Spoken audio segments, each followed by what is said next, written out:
ಆಲಮೇಲದಲ್ಲಿ ಅಕ್ಕಿ ಕಳ್ಳರ ರಾಮರಾಜ್ಯ, ಬಡವರ ಅನ್ನಕ್ಕೆ ಕನ್ನ ಹಾಕುವ ಮಾಫಿಯಾ. ವಿಜಯಪುರ, ಬಡವರ ಹೊಟ್ಟೆ ತುಂಬಿಸಬೇಕಾದ ರಾಜ್ಯ ಸರ್ಕಾರದ ಮಹತ್ವಾಕಾಂಕ್ಷೆಯ ಅನ್ನಭಾಗ್ಯ ಯೋಜನೆಯ ಪಡಿತರ ಅಕ್ಕಿ, ಇದೀಗ ದಲ್ಲಾಳಿಗಳು ಮತ್ತು ಕಾಳಸಂತೆಕೋರರ ಪಾಲಾಗುತ್ತಿದೆ ಎಂಬ ಗಂಭೀರ ಆರೋಪಗಳು ಆಲಮೇಲ ತಾಲೂಕಿನಲ್ಲಿ ಕೇಳಿಬರುತ್ತಿವೆ. ಸ್ಥಳೀಯರ ಆರೋಪದಂತೆ, ಪಡಿತರ ಅಕ್ಕಿಯನ್ನು ಅಕ್ರಮವಾಗಿ ಸಂಗ್ರಹಿಸಿ ಕಾಳಸಂತೆಯಲ್ಲಿ ಮಾರಾಟ ಮಾಡುವ ಜಾಲ ದಿನದಿಂದ ದಿನಕ್ಕೆ ಬಲಗೊಳ್ಳುತ್ತಿದ್ದು, ಸಂಬಂಧಪಟ್ಟ ಅಧಿಕಾರಿಗಳ ನಿರ್ಲಕ್ಷ್ಯದಿಂದ ಅಕ್ರಮ ಚಟುವಟಿಕೆಗಳು ನಿರಾತಂಕವಾಗಿ ಸಾಗುತ್ತಿವೆ.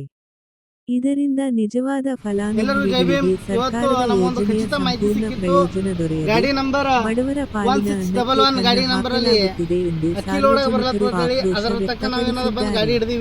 ಜಾಲವನ್ನು ಮಟ್ಟಹಾಕಲು ಸಂಬಂಧಪಟ್ಟ ಅಧಿಕಾರಿಗಳು ತಕ್ಷಣ ಕ್ರಮ ಕೈಗೊಂಡು, ತಪ್ಪಿತಸ್ಥರ ವಿರುದ್ಧ ಕಠಿಣ ಕಾನೂನು ಕ್ರಮ ಜರುಗಿಸಬೇಕು ಎಂದು ಸಾರ್ವಜನಿಕರು ಒತ್ತಾಯಿಸಿದ್ದಾರೆ.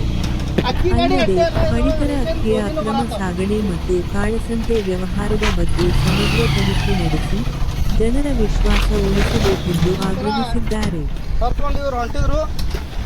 ಅಕ್ಕಿ ಅಷ್ಟೇ ಅಲ್ಲ, ಗೋಧಿನೂ ಅದಾವ.